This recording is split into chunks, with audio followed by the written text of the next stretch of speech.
Senhor presidente, nós estamos novamente no mês de agosto, um mês dramático para a história do país.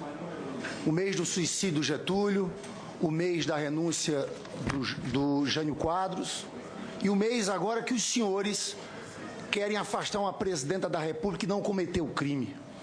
Falo isso porque todo mundo aqui sabe, e eu não quero me deter aos pontos ligados ao crime de responsabilidade, porque ficou comprovado aqui.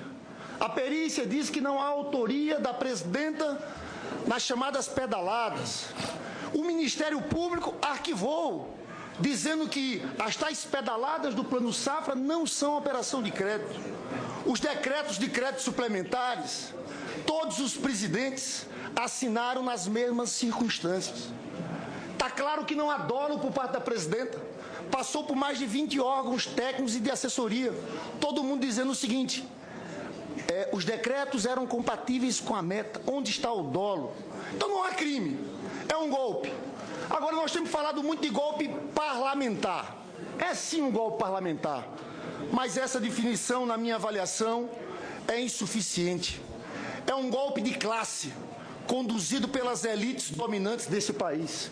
É um golpe perpetrado pela burguesia brasileira, que nunca teve compromisso com a democracia, que estava assustada com as investigações da Lava Jato e que queriam, nesse momento de crise, aumentar suas margens de lucro, retirando direito de trabalhadores. Darcy Ribeiro disse em 2 oportunidades: o Brasil tem uma classe dominante ranzinza, azeda, medíocre, cobiçosa, que não deixa o país ir para frente. E diz mais, Darcy Ribeiro: não é nas qualidades ou defeitos do povo que está a razão do nosso atraso, mas nas características das nossas classes dominantes. Nunca houve compromisso democrático. É olhar a nossa história. Com Getúlio Vargas, Lacerda dizia: não pode ser candidato. Se for, não pode ser eleito. Se eleito, não pode tomar posse. Se tomar posse, não pode governar. Com Juscelino Kubitschek, tentaram impedir a posse do Juscelino Kubitschek.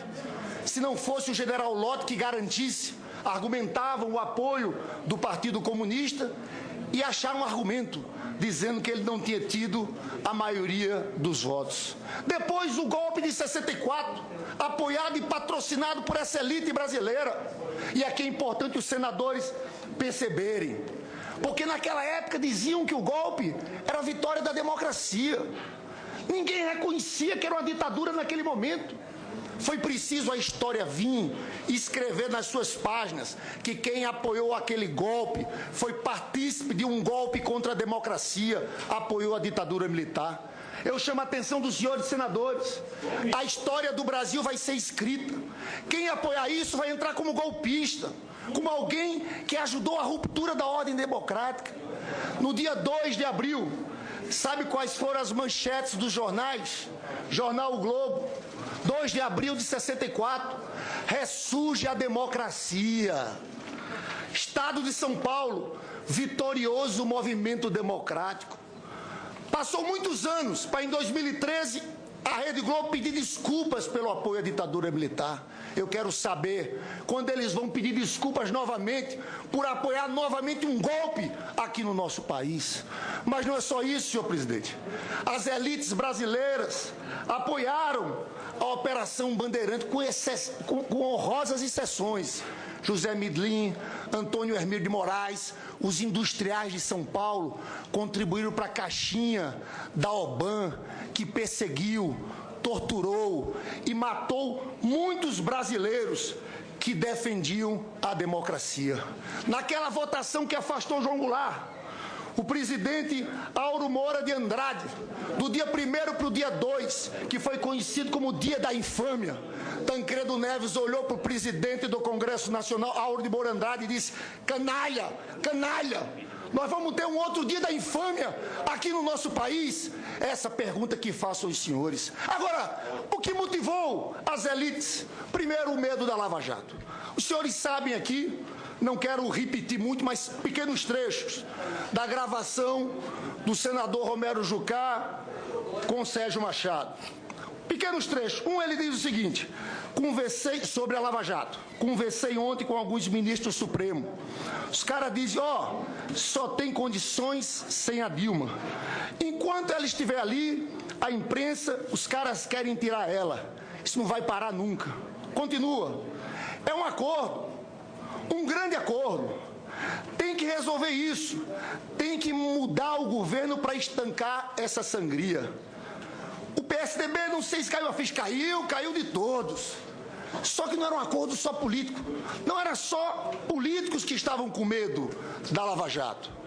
Se a gente olhar bem, os diretores das principais empreiteiras foram presos. No sistema financeiro, André Esteves, mais o sistema financeiro, foi preso.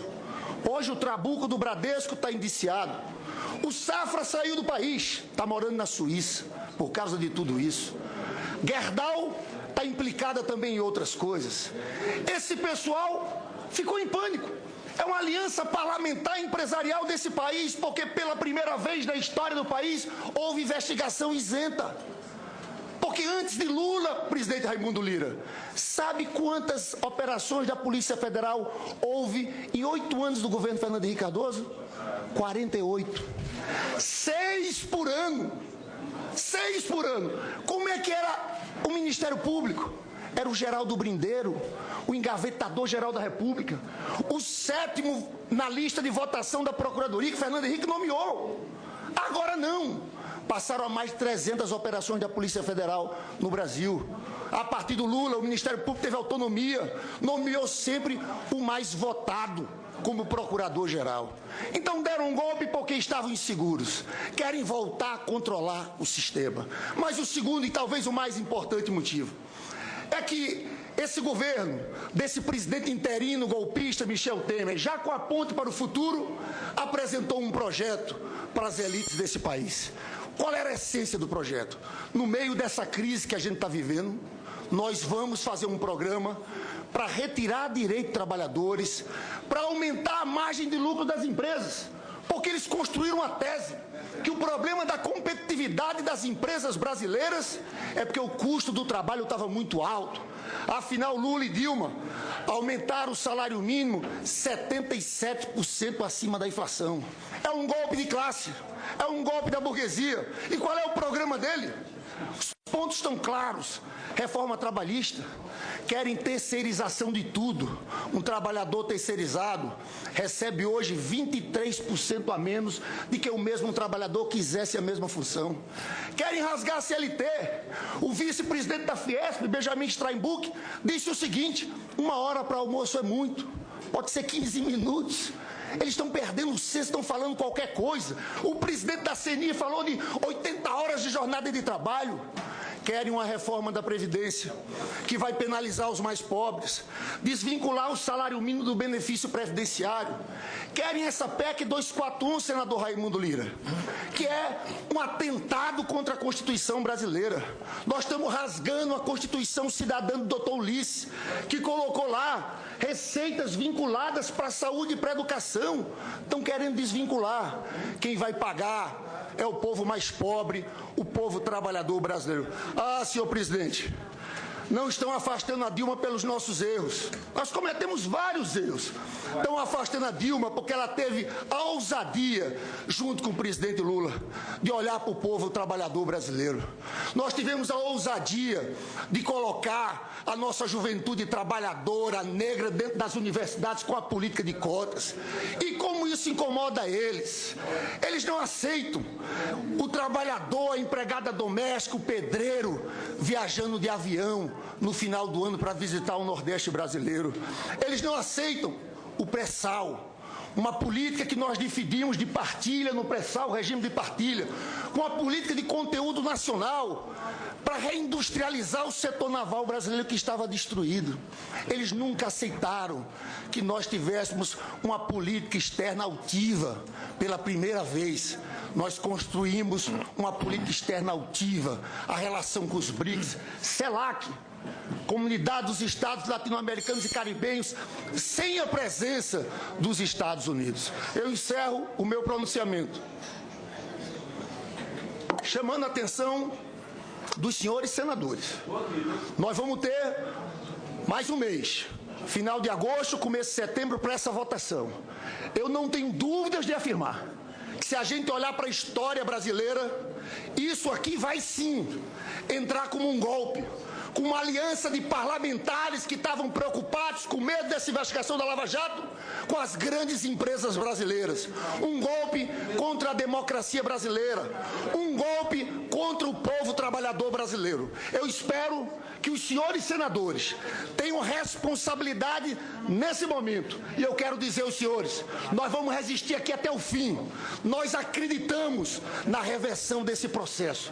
Estamos conversando com vários senadores aqui dentro, que estão incomodados, porque está claro que não há crime de responsabilidade. Então eu quero dizer, presidente Raimundo Lira, nós não vamos jogar toalha, nós vamos lutar até o final, porque eu acho sim que é possível barrar esse golpe e trazer a presidenta Dilma de novo para o Palácio do Planalto. Amém.